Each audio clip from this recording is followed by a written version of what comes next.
जय श्री माता जी। आज के सामूहिक ध्यान सत्र में उपस्थित सभी सहजी भाई बहनों का हार्दिक स्वागत है। ध्यान की शुरुआत कुंडलिनी चढ़ा के बंधन लेते हुए करेंगे।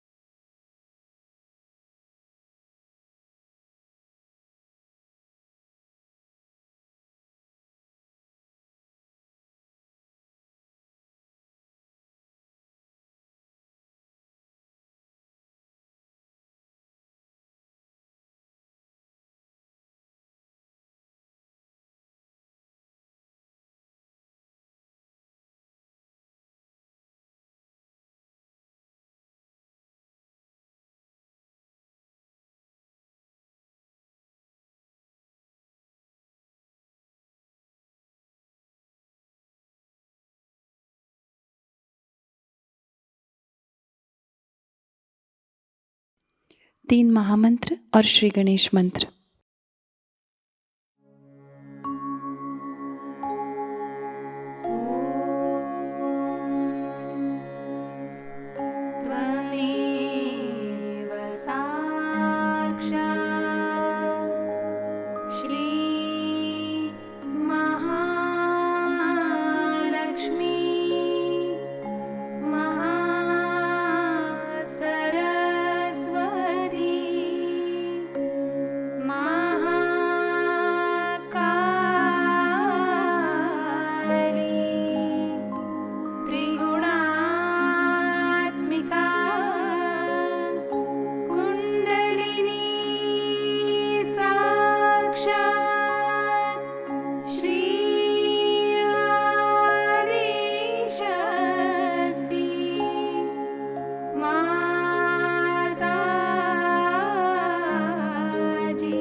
श्री माता जी, हमारा आत्म साक्षात्कार दृढ़ कीजिएगा।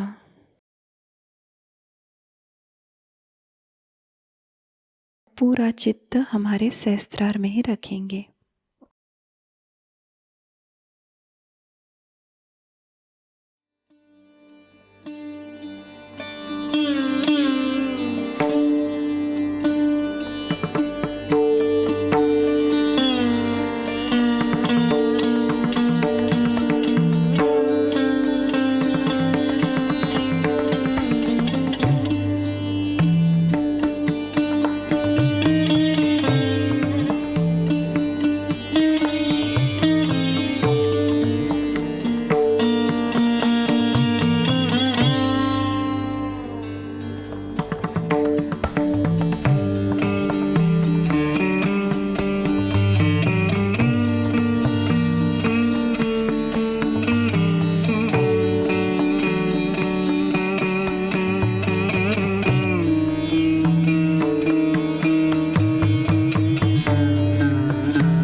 इसी ध्यान की स्थिति को बरकरार रखते हुए हम अभी श्री माता जी की अमृतवाणी ग्रहण करेंगे।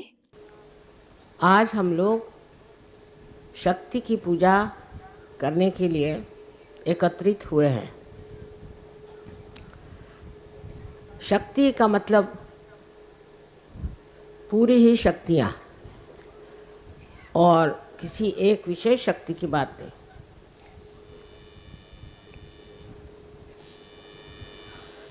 ये पूरी शक्तियाँ हमारे हरेक चक्र पे अलग अलग स्थान पर विराजित है और इस शक्ति के बगैर किसी भी देवता का कार्य नहीं हो सकता। जैसे आप जानते हैं कि कृष्ण की शक्ति राधा और राम की शक्ति सीता और विष्णु की लक्ष्मी। इसी प्रकार हर जगह शक्ति का सहवास देवताओं के साथ, पर देवता लोग शक्ति के बगैर कार्य नहीं कर सकते। वो शक्ति एकमात्र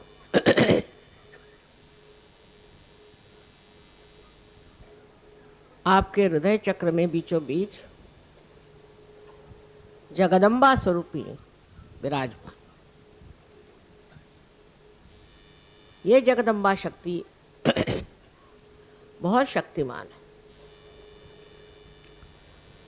उससे आगे गुजरने के बाद आप जानते हैं कि कहीं वो माता स्वरूप और कहीं वो पत्नी स्वरूप देवताओं के साथ रहती है।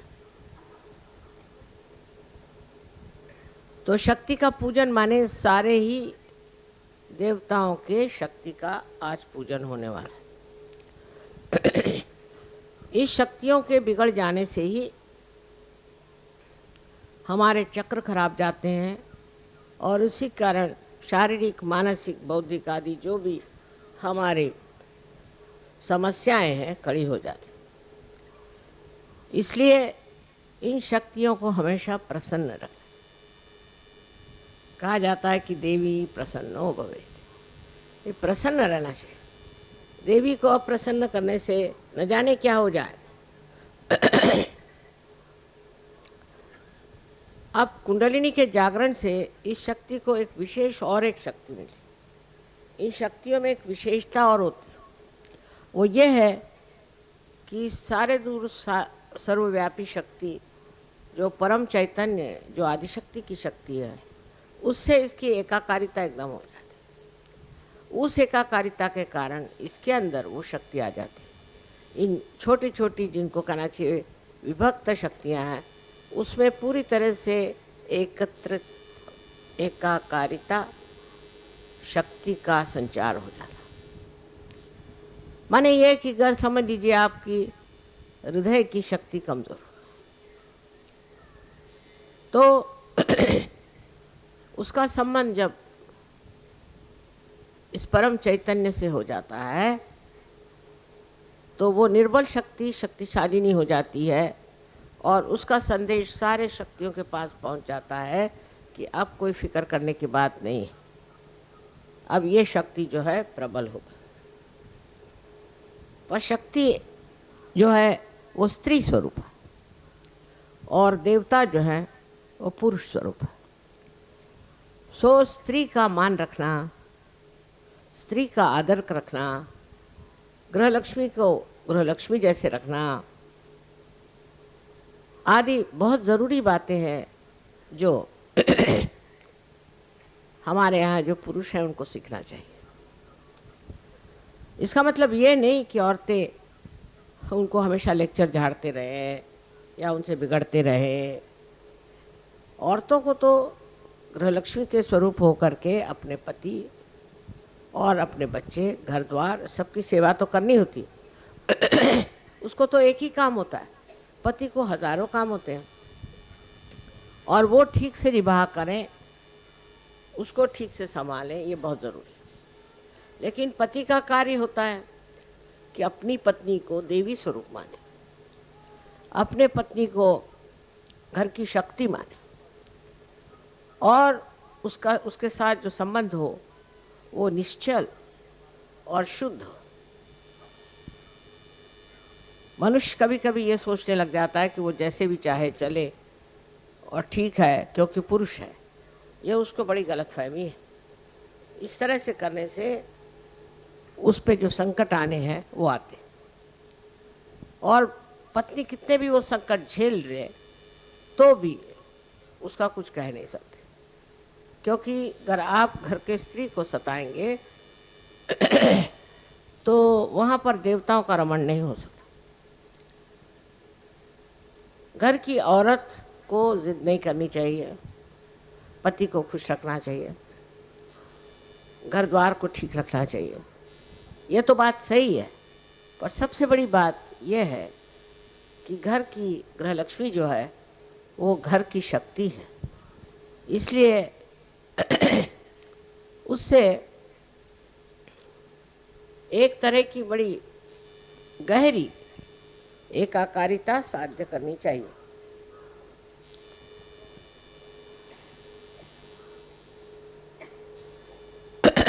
जब ये बेबनाव हो जाता तो औरत भी एक तरह से समझदारी छोड़ के और नाराज हो जाती है, कभी कभी बहुत ज़्यादा स्फोटक होती है, कभी झगड़ा करती है।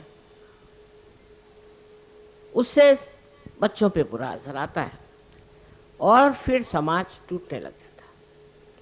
समाज जब टूटता जाएगा तो बच्चे भी टूटते जाएंगे, उनके अंदर भी गलत गलत चीज़ें आ जाएंगी और वो भी रास्ते पर नहीं आए।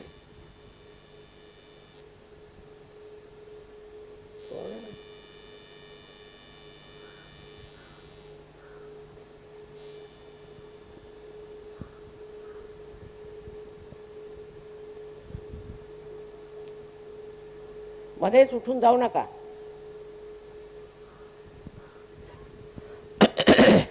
और जो घर की डिसिप्लिन है वो खराब हो जाती। जिस घर में डिसिप्लिन नहीं होगी उसके बच्चे खराब हो जाए, उसका समाज खराब हो जाएगा। आज विलायत में क्या हो रहा है, वहां की स्त्री इसकी जिम्मेदार नहीं समझती कि उसको समाज को बना के रखना है, समझदारी से रहना है, और पूरे समय लड़ती रहती है। लड़ने झगड़ने से कभी भी घर में शांति नहीं आ सकती।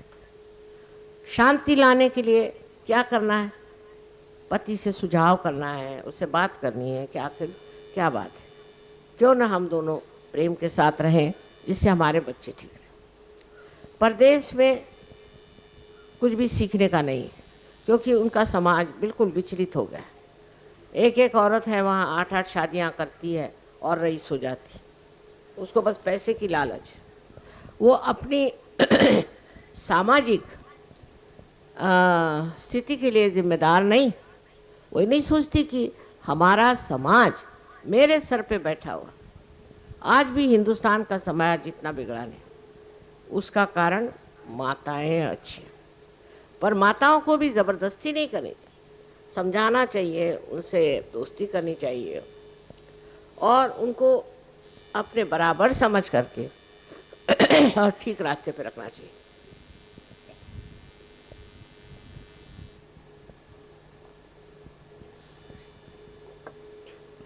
अगर हमारा समाज ठीक हो जाए तो जो दुविधाओं में हम पड़ा हुए हैं, जो हमारे हम सुनते हैं कि खूनी खराबी हो रही है, बॉम्ब फूट रहे हैं, फलाना हो रहा है, इस तरह का आशंकित जीवन जो हमारे ऊपर लग गया है, उसका कारण है इन लोगों की माएँ।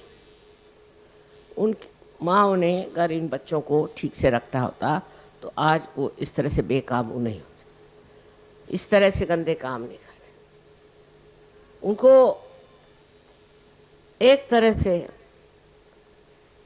ऐसा जीवन मिल जाना चाहिए कि जो अत्यंत पवित्र हो और अपनी पवित्रता को वो हमेशा माने और उसकी स्वच्छता रखे, क्योंकि जब पवित्र जीवन होगा तभी आपकी शक्ति जो है वो चलेगी, नहीं तो शक्ति खत्म हो जाए। तो यही सोचना चाहिए कि शक्ति का आधार पवित्रता, और जब उसमें पवित्रता नहीं रह जाएगी तो शक्ति जहाँ के तहाँ बैठ जाएगी और आप निःशक्त हो जाएंगे। अमेरिका जैसे देश में मैं देखती हूँ कि बच्चे एकदम निःशक्त, कहते हैं कि 65% लोग अमेरिका में अब या तो बीमार पड़ जाएंगे या पागल हो जाएंगे। उसका कारण है घर में जो माँ का प्यार, माँ का दुलार मिलना था वो ठीक से नहीं मिला। और माँ का प्यार और दुलार भी ऐसा नहीं होना चाहिए कि जिससे बच्चे खराब हो जाए। उस प्यार दुलार में एक ही विचार रहना चाहिए कि हमारा बच्चा जो है वो इस तरह का बने कि एक श्रेष्ठ नागरिक हो जाए, एक श्रेष्ठ मानव हो जाए और एक श्रेष्ठ सहयोगी हो जाए। इस दृष्टि से आप अपने बच्चों को अगर ट्रेनिंग देंगे तो अपना समाज एकदम ठीक हो सकता है। और उसके लिए ज़्यादा करने की ज़रूरत नहीं, थोड़ी देर बच्चे अगर मेडिटेशन कर लें काम खत्म। पर अगर बच्चों को आपने छूट दे दी तो न जाने, आजकल का ज़माना इतना ख़राब है कि बच्चे कहीं से कहीं बहक सकते। इसलिए आवश्यक है कि आप, जो औरतें अपने को सोचती हैं कि हम लक्ष्मी हैं, फलाना है, ठिकाना है, सबसे पहले आप समाज का आधार हैं। समाज की ओर पुरुष की दृष्टि नहीं होनी और होती भी नहीं, उधर औरतों की होनी चाहिए। इसलिए मैं हमेशा कहती हूँ कि सहयोग में औरतें कमज़ोर हैं, आदमी नहीं। इसका कारण मैं नहीं समझ पाती क्योंकि मैं एक औरत हूँ। औरतों को ध्यान धारणा और सर्च के बारे में सब मालूमात होनी बहुत ज़रूरी है, क्योंकि औरतों के ही कारण हम आज समाज को ठीक कर सकते हैं। आदमियों का तो चल ही रहा है मामला, कहीं उनका राजकारण है तो कहीं अर्थव्यवस्था है, ये है, उससे आपको कोई मतलब। आप अपने बच्चों को ठीक करिए और उसके लिए आप भी रोज़ ध्यान करें, आप भी आदर करें, आप भी गहरे उतरें। गहराई लिए हुए कितनी औरतें हैं, और जब कभी मिलती भी हो तो अपना ही रोना लिए बैठे रहते हैं। इसलिए मैं आज कह रही हूँ कि अगर आप शक्ति हैं तो आप शक्ति स्वरूपा होइए और उससे जो समाज का भला करना हो करिए, उससे आपके देश का, अनेक देशों का कल्याण हो सकता और देशों के सामने एक बड़ा भारी उज्जवल उदाहरण हो जाए। लोग देखकर सोचेंगे वाह क्या चाहिए। इस तरह का अपना देश अभी हुआ नहीं। अपने देश में अब भी इतनी खराबियां औरतों में आ गई हैं। एक तो फौरन विदेशी चीज़ों से बहुत जल्दी प्रभावित होना, सिनेमा उन्माद से बहुत ज़्यादा प्रभावित होना और अपने को कच्चा दिखाना, जैसे कि सिनेमा की नटियां हैं वैसे बनने की कोशिश करना। मैंने अभी सोचा था एक लड़की के बारे में कि उसकी शादी करा दें, तो खबर हुई कि वो शीशे के सामने 3-3 घंटे बैठी रहती है। तो वो फिर अपने बच्चों को कब देखेगी, अपने घर वालों को कब देखेगी? वो इतने शीशे के सामने बैठने लायक है क्या? उसकी क्या इतनी ज़रूरत है? और इतना भी करके क्या शक्ल निकल रही है वो भी देख लीजिए। हम तो 5 मिनट से ज़्यादा शीशे के सामने नहीं बैठते, 5, वो भी काफ़ी हो गया। और इसी प्रकार फिर बढ़ते बढ़ते लड़कियां जो हैं गलत रास्ते पे जाती हैं। दूसरी वो लड़कियां जो बिगड़ गई हैं, जो कॉन्वेंट की पढ़ी हुई हैं, जिनको अंग्रेजी तबीयत जिन्होंने सीखी हुई है, वो इनको नीचा दिखाती हैं। उनके नीचे दिखाने से ये लोग भी उसी तरह से चलने लगते हैं। आपको चाहिए कि ऐसे लड़कियों को खुद आप सोचें कि ये कहाँ है, ये तो बिल्कुल गुलामी में फंसी हुई है। आज ये कपड़ा आया तो वो पहन लिया, कल दूसरा कपड़ा आया तो वो पहन लिया, घर में ढेर की ढेर लगा के रख देंगे। इससे मनुष्य की शोभा नहीं बढ़ती और विशेषकर स्त्री की शोभा इस रोज के कपड़े बदलने से और फैशन करने से नहीं बढ़ती। अपनी शक्ति की जो भक्ति है वो करना चाहिए, उसको समझना चाहिए। उससे जो आपके अंदर एक अप्रतिम विशेष आशीर्वाद मिलेगा, उससे आप सारे ही प्रश्न किसी भी तकलीफ के बगैर ठीक कर सकते हैं। क्योंकि अब आपकी एकाकारिता इस सर्वव्यापी शक्ति से हो गई। तो लड़ने झगड़ने से कुछ नहीं बनता।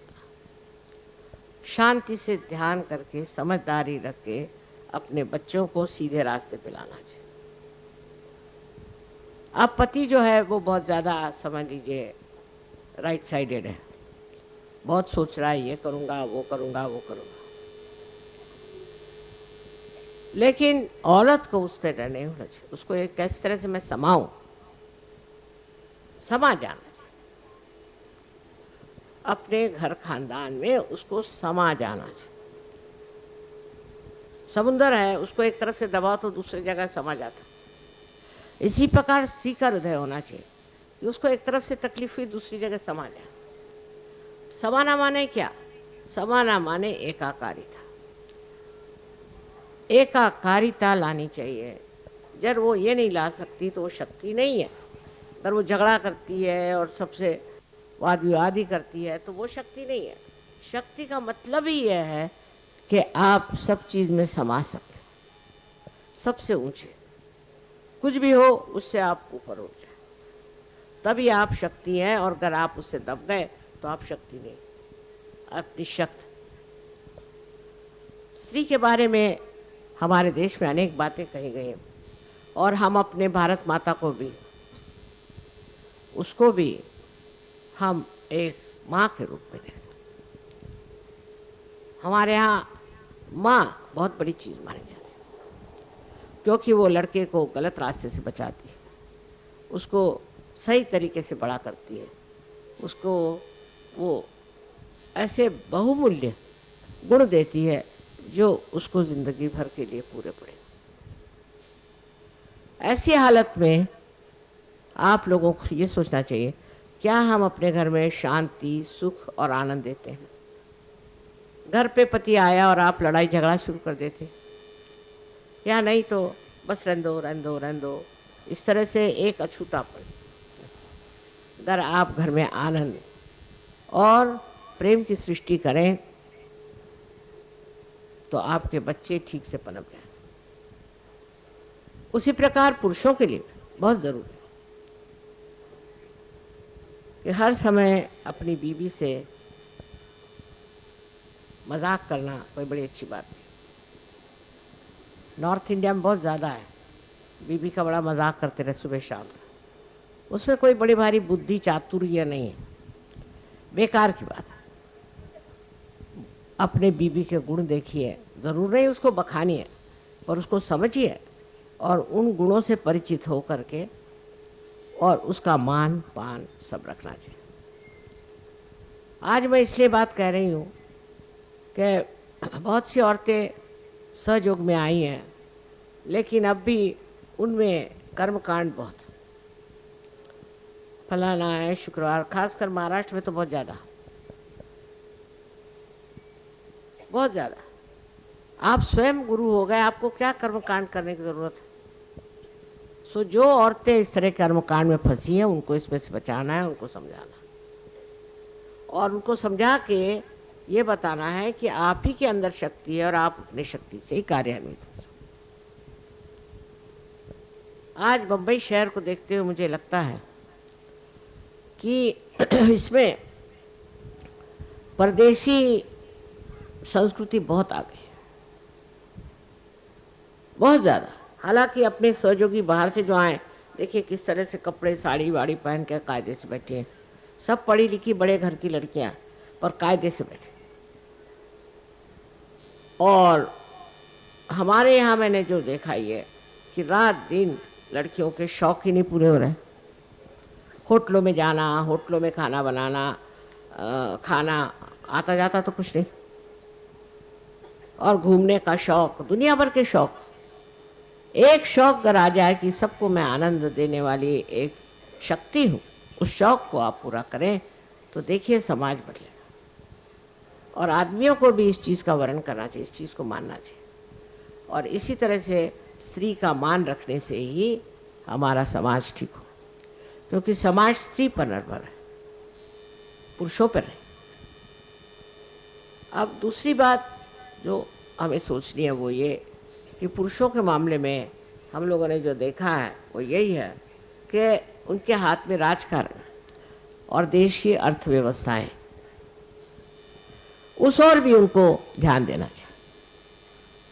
अर्थव्यवस्था है जैसी भी है, बुरी हो अच्छी हो, देश के लिए त्याग करना चाहिए।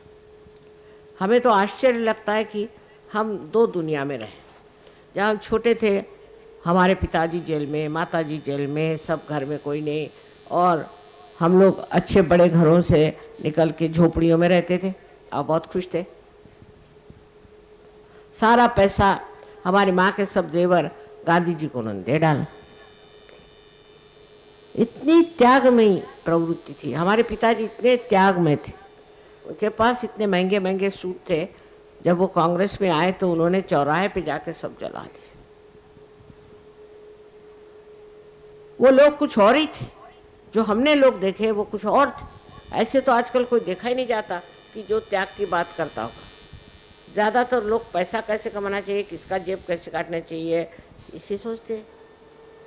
वो लोग भी राजकारण में रहे, वो लोग भी मेंबर पार्लियामेंट थे, और वो लोग भी कॉन्स्टिट्यूशन असेंबली के मेंबर्स थे, लेकिन उनमें सिर्फ त्याग की बुद्धि थी। मैंने तो देखा कि अच्छा चलो ये कारपेट रखा ना, दे दो, बेच डालेंगे, उससे कुछ पैसा मिल जाए। जो घर में रखा है दे दो, क्या करने का है। इतने त्याग वाले ऐसे लोग हमने देखे। और उसके बाद आजकल ये जो भिखारी सबके पैसे मार रहे हैं वो भी देख रहे हैं। सो बड़ा दुख लगता है कि इतना अंतर कैसे आ गया। 50 साल में ये क्या हो गया, कहाँ से कहाँ अपना देश ऐसा क्यों चला गया। इतनी लालसा, इतना पैसा, करोड़ों रुपए हो गए तो भी उनको समाधान नहीं, तो भी वो किसी तरह से और जुड़ो और जुड़ो और जुड़ो, और सत्ता के पीछे में दौड़ेगा। ये पुरुषों को समझना चाहिए कि हमने क्या त्याग किया, हमारे फैमिली के हमने क्या त्याग किया, हमने अपने देश के लिए क्या त्याग किया, हमने इस विश्व के लिए क्या त्याग किया। कुछ तो हमने दिया कि ऐसे ही हम आए और सब दुनिया को लूट खसोट के चले गए। अपने राजकारणी लोग ऐसा करते हैं, उनको मालूम नहीं कितना महान पाप है। ये तो जीवन इतना सा है, और इसके बाद का जो जीवन काटना होगा तो पता चल जाएगा सबको, जिन्होंने अपने देश के सारे पैसे लूट लाट करके और अपनी जेबें भरी है, और फिर हमारा देश गरीब है। ऐसे चोर लोग अगर आपके राजकारणी नेता होंगे तो और क्या होगा। और अब फिर इलेक्शन आ रहा है, इसमें किसी भी चोर को वोट नहीं देना। सहयोगियों को निश्चय कर लेना है कि चोर को वोट मत दो, और जहां भी इश्तेहारात लगाने हैं कि चोर को वोट मत दो। इन्होंने हमारी सारी संपत्ति, सारा खजाना खाली कर दिया, रिक्त हो गया, है नहीं पैसा, सब खा खा के करोड़ों रुपए और चले गए। उधर ध्यान ही नहीं है लोगों का। तो जिन्होंने आज तक चोरी किए और चोरी कर करके अपने देश को इस तरह से जलील कर दिया है, ऐसे लोगों को आप लोग वोट मत दीजिए। मैं कोई किसी एक पार्टी की तरफ से नहीं बोल रही, पर मैं हृदय से कहती हूँ कि अब आप लोगों को उन्हीं लोगों को मदद करनी चाहिए जो ईमानदार है, क्योंकि आपकी माँ बहुत ईमानदार। आप अगर बेईमान होते तो आपको सहयोग नहीं मिल सकता था। इसलिए बहुत आवश्यक है कि आप अपनी कीमत आंकें कि आप क्या है। चलो 2-4 कमी कपड़े ले लिए, चलो 2-4 जेवर कम ले लिए, क्या होगा। किंतु त्याग की बुद्धि बहुत जबरदस्त है, वो बड़ी मदद करती है, और उससे से अपना देश बदलेगा। वो त्याग करने वाले लोग कहाँ गए पता नहीं, सब जेल में गए और अब यहाँ है नहीं, दुनिया में दिखाई नहीं, मेरे बहुत कम है। इसलिए एक चीज़ है कि हम सत्य पे चले, और हम किसी को भी लालच लुचपत कुछ नहीं देंगे, कभी नहीं देंगे। ऐसे आप लोग तय कर लें तो बम्बई से सब बांध अपना बिस्तर भाग जाएंगे, आप लोग काफ़ी। और मैं आपको आज आज्ञा करती हूँ कि वोट में आप लोग जा जा करके ऐसे नारे लगाए कि चोरों को वोट मत दो, और उसके बड़े बड़े बैनर्स बनाए, उसमें लिखे चोरों ने देश खा लिया, चोरों को वोट मत दो, हर एक दिन, हर एक गांव में। I was telling them about the Shakti is the woman. Man cannot do without the woman. She is the power behind it. But how you treat your Shakti is very important. How you look after your wife is very important. I was telling them in the West, marriages are broken, the families are broken, the children are on the, on the road, and there is no discipline at all. No discipline of any kind. You can't say what sort of children they'll be tomorrow. They could be devils, they could be anything, because parents have no interest in their children and parents have no interest in themselves. So first of all, the family has to be all right. You must know that you have married. So many people got married now in Sahaja Yoga. So I have to tell them, at the very outset you must decide that you will see the good points of your partner. And you must promise and take a challenge that we are going to make a very happy married life. Very easy to find faults with others because your eyes are outward. If you could somehow turn them inside, you will be surprised that you have many more defects than they have. And it's the responsibility of the women to look after the society. If something has gone wrong with your society, it is because of the women who don't understand what is their job, what is their duty. And their attention has gone so low that they try to compare themselves with the cheap women, with the cheap actresses, and also women without any ideals in their life. You being Sahaja Yogis, you have to understand that you are not like these horrible women. You are a special type. And you must not take to all the stupid things that these women are doing for money. It amounts to prostitution, I think, the way things people are doing for money. So be satisfied. And if you are satisfied, you will really enjoy yourself. You will enjoy your family life. The woman who is not satisfied always finds faults with others, always is demanding something, can never make a good wife and can never make a good society. And this society which she will make will destroy the next society. Of course, the men must respect women and respect the great qualities in them. Their satisfaction, their patience, their understanding, everything must be respected. And they should not make fun of their wives all the time. I have seen if that is done, then women stoop down to the same level. That's no friendship. In friendship you must have respect. It's all right, you can do this with your friends, but not with your wife. And this is what I can't understand, that how men use their intelligence in such a stupid manner. Because she is the mother of your children. If you make fun of her, children will also make fun of her. Of course she has to respect you because she receives her authority from you, but also you must maintain her authority. You must keep her in proper shape. For small things, husbands give up their wives and misbehave.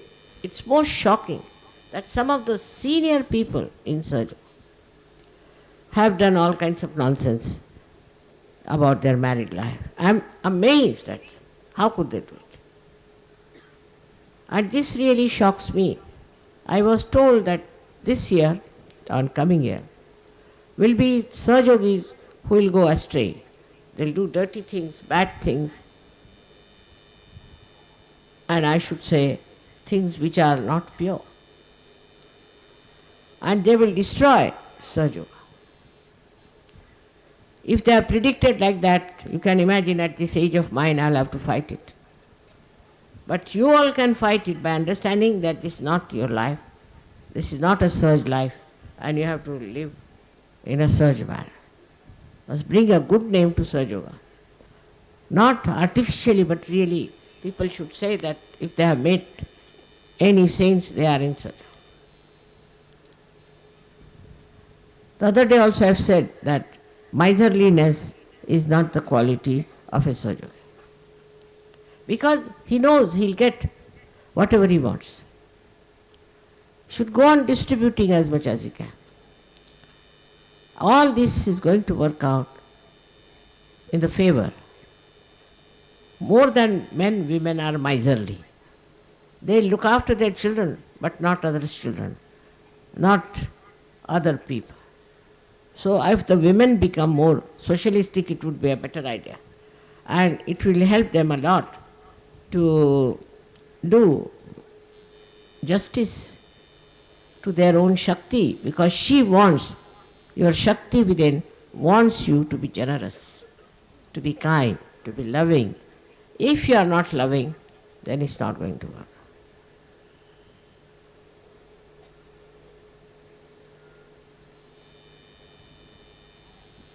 आता सगळ्यांना सांगितलं हिंदी भाषेत, तर मराठी लोक काही हिंदी बिंदी शिकले का नाही, का अजूनही मराठीत गुंतलेत.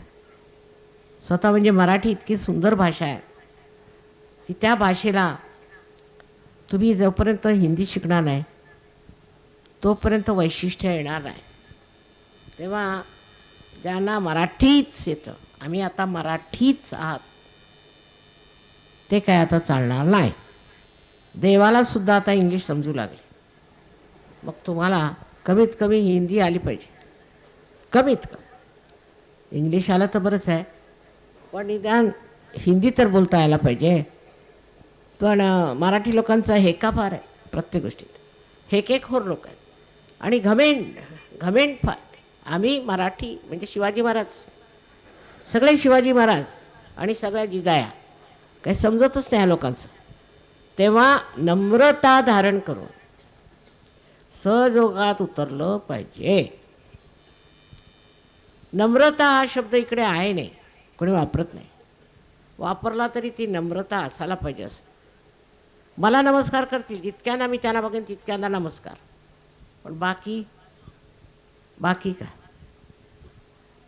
तेव्हा मराठी लोकांची जी आढ्यता आहे आणि जो हेकेखोरपणा आहे तो मी इथून तिथून पाहिलेला. त्यातून अनेक गुरु लागलेले, अनेक कर्मकांड लागलेले, ते सुटणार नाही. यांचं भलं कधी होणार. नावाला सहयोगी, माझ्या तर बाजलावून फिरून कोणी सहयोगी होणार नाही आहे. हृदयापासून सहयोगी व्हायला पाहिजे. आणि त्यात पहिल्यांदा नम्रता, गोडवा, आणखीन दुसऱ्यांच्या प्रती अत्यंत कळकळ असायला पाहिजे. तुमची आई कशी आहे तसा बनण्याचा प्रयत्न करा. नम्रतापूर्वक राहणं शिका. नुसतं रस्त्यावरती जशा बायका भांडतात तसेच मी पाहिल्या सहयोगिनी भांडताना मला आश्चर्य वाटलं. अहो तुम्ही सहयोगिनी आहात, तुम्ही योगीजनांमध्ये आलात, तुम्हाला असं भांडकुदळपणा कुठून येतं. पण नम्रता म्हणजे कोणाच्याच पाजवीला पुजलेलं नाही असं दिसतंय. तेव्हा माझी अत्यंत कळकळीची विनंती आहे की मराठी बायकांनी नम्रता धारण करा. आणि पुरुषांनी सुद्धा, पुरुष जरा कुठे शिपाई झाला की त्याचं डोकं खराब होतं महाराष्ट्रात, पण तसं तिकडे उत्तरेला नाही. आश्चर्याची गोष्ट आहे की कमिशनर असला तरी अगदी बरोबर ठिकाणावर असतो. जराशी नोकरी मिळाली की त्याचं डोकं फिरलं म्हणजे समजा महाराष्ट्र. इतक्या उथळ माथ्याचे लोक झाले आहेत. त्या मला समजत नाही आता की कसं समजावून सांगायचं की अहो गहनात उतरा, काय मिळवायचं आहे ते जाणून घ्या. तुमच्या इथे जेवढ्या संत साधूंनी जन्म घेतला ते सगळे हारून सगळ्यांना नमस्कार करून समाधी घेऊन जा. नको रे बाबा ह्या महाराष्ट्रात राहायला. कोणाला सोडलं नाही, छळून काढलं, माझ्या मागे लागले ते. तेव्हा सगळ्यांशी प्रेमाने बोलणं, सगळ्यांचा आदर ठेवणं. आणि तो मानव आहे, मी मानव आहे, आणि माझी मानवता त्याला दिसली पाहिजे असा प्रयत्न केला पाहिजे. नसत्या फुशारक्या मारण्यात, आणखी स्वतःचा मोठेपणा स्वतःवरती लादून घेण्यात काहीही अर्थ नाही. आता माझा अनुभवच झालेला आहे की मी बघते तिकडचे लोक, नॉर्थ इंडियाचे, मी समजायचे हे लोक बेकार आहेत, पण महाराष्ट्रात सगळ्यात जास्त बेकार लोक आहेत. खेडोपाडी मी गेले, कुठे कुठे गेले, पण त्यांची नम्रताच नाही त्या लोकांना. आणि जे मोठे लोक आहेत त्यांची भलती शिस्त चालते, भलती शिस्त. मग मुलं कशी ठीक होणार? पुरुष तर एवढे शिस्तवाले की काय विचारू नका, की कुठून मिलिटरीतनं आले की काय असं वाटतं मला. अहो प्रेमळपणा, सगळ्यांशी प्रेमाने वागणं, सगळ्यांना आपलीच मुलं समजणं. पण आपल्याच मुलांना तुम्ही त्रास देता तर दुसऱ्यांना काय समजणार? तर महाराष्ट्रातले जे गुण आहेत ते नम्रतेत आले पाहिजे. गणपतीची नम्रता आपल्याला माहिती आहे, मला सांगायला नको. तशीच नम्रता यायला पाहिजे, तोच गोडवा यायला पाहिजे. तसं दिसत नाही. आणि एक दुसऱ्यांशी मानाने बोललं पाहिजे, कारण तुम्ही सगळे योगी जन आहात. सगळ्यांनी एक दुसऱ्याचा मान केला पाहिजे. हे सगळे योगी आहेत. म्हणजे एकदा मी सांगत होते की चोखा मुळा,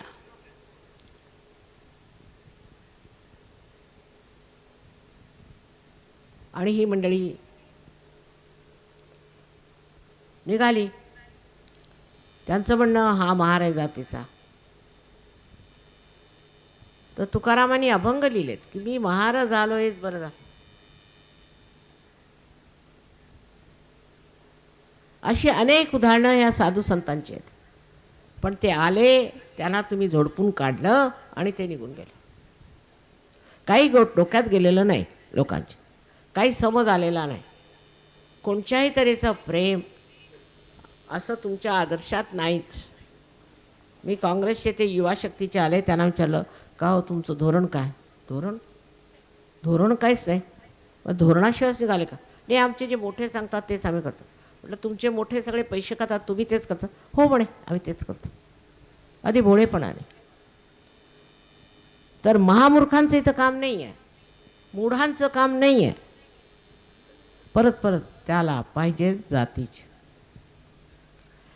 आता कसंही करून महाराष्ट्राची स्थिती नीट करावी आणि इथल्या तरुण मुलांचा आदर ठेवावा, त्यांचा मान ठेवला पाहिजे.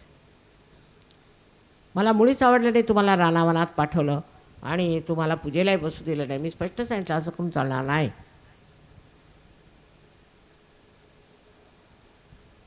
प्रेम हे मुख्य आहे. आपण किती कोणावर प्रेम करतो ते मोजायचं नसतं, नुसतं ते प्रेम वाहतं असं निर्वाद जे व्हायला पाहिजे. सगळ्यांना प्रेमाने आदराने वागवून एक नवीन आम्हाला सहयोगांचा समाज स्थापन करायचा आहे. केला आहे म्हणा, पण अजून जरासा एवढा चमकत नाही, तो चमकावलाच आहे. ते तुमच्या वागण्याने, तुमच्या प्रेमाने उथमलेल्या शब्दांनी प्रत्येक गोष्टीने स्पष्ट होईल आणि आपला समाज अत्यंत सुंदर समाज होईल, अत्यंत सुंदर. म्हणून जे वाईट ते नकोच आणि जे चांगलं ते हवं, अशी प्रवृत्ती बाळगून सगळ्यांनी राहिलं पाहिजे. सगळ्यांना माझा अनंत आशीर्वाद.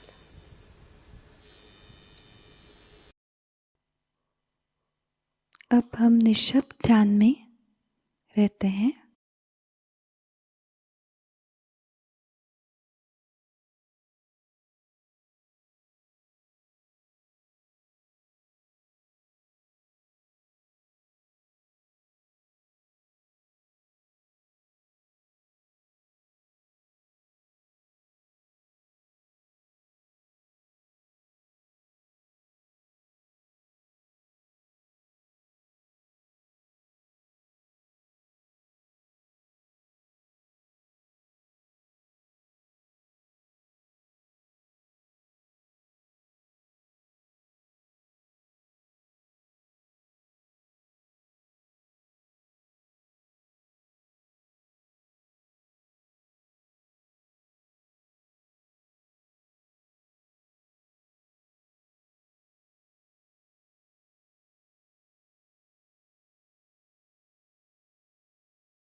दोनों हाथ जोड़ के श्री माता जी के प्रति आभार व्यक्त करते हैं और प्रार्थनाएं अर्पित करते हैं।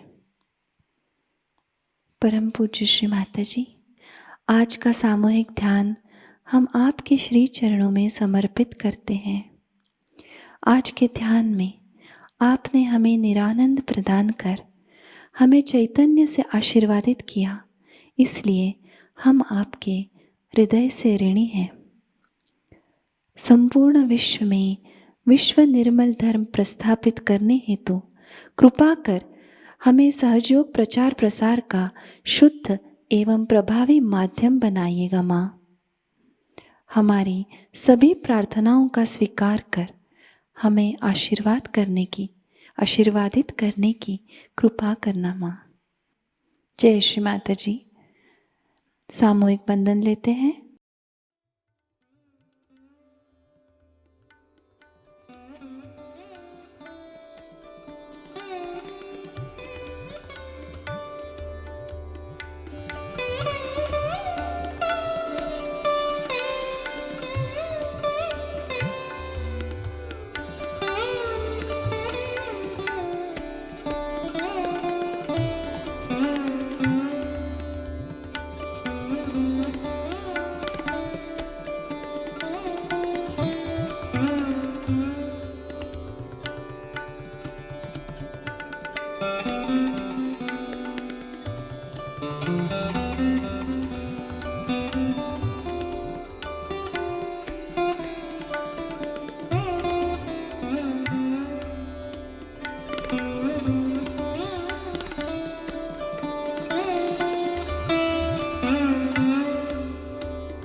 आज का ध्यान केंद्र संपन्न होता है।